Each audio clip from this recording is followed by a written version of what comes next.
We begin with this breaking news. Hannah Kobayashi, who vanished from LAX last month, has been spotted on camera crossing the border into Mexico. Her disappearance, which sparked an intense search effort, now appears to have been intentional as she deliberately missed her connecting flight to New York. Fox 11's Laura Diaz live in downtown with the very latest. Laura?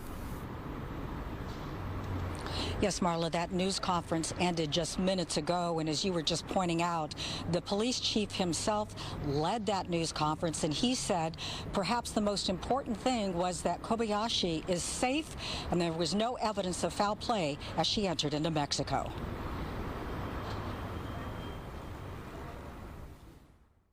The investigation has not uncovered any evidence that Kobayashi is being trafficked or is the victim of foul play. She is also not a suspect in any criminal activity. Additionally, the investigators noted that before departing Maui, Kobayashi expressed the desire to step away from modern connectivity.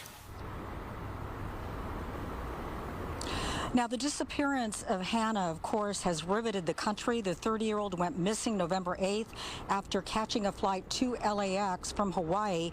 She was supposed to fly to New York to visit relatives there, but she never made that connecting flight.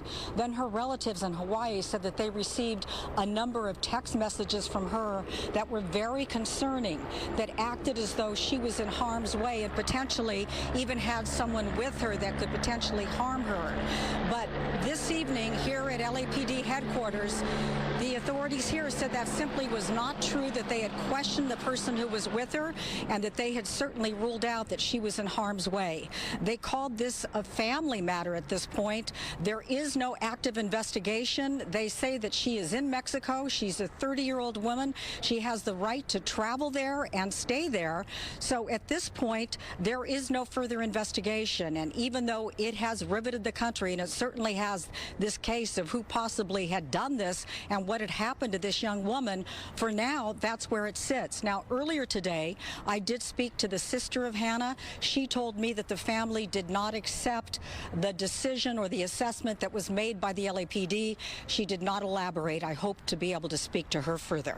I'm Laura Diaz reporting live from LAPD headquarters in downtown Los Angeles, sending it back to you. And then there's her father, right, Laura, who came here searching for her and then apparently committed suicide.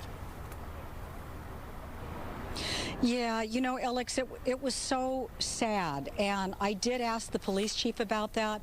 I said, certainly, all of our hearts must be with the family. They've been through so very much, even though this is a 30-year-old woman who has apparently made the decision not to communicate with her family after she goes, you know, out of the country.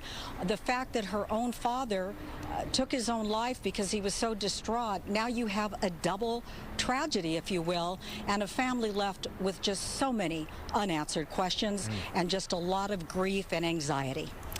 We're going to continue this conversation, Laura, at the bottom of the hour when Anna Garcia from True Crime News joins us here at 6 o'clock to talk more about this. A whole lot to uncover and unpack as we move forward.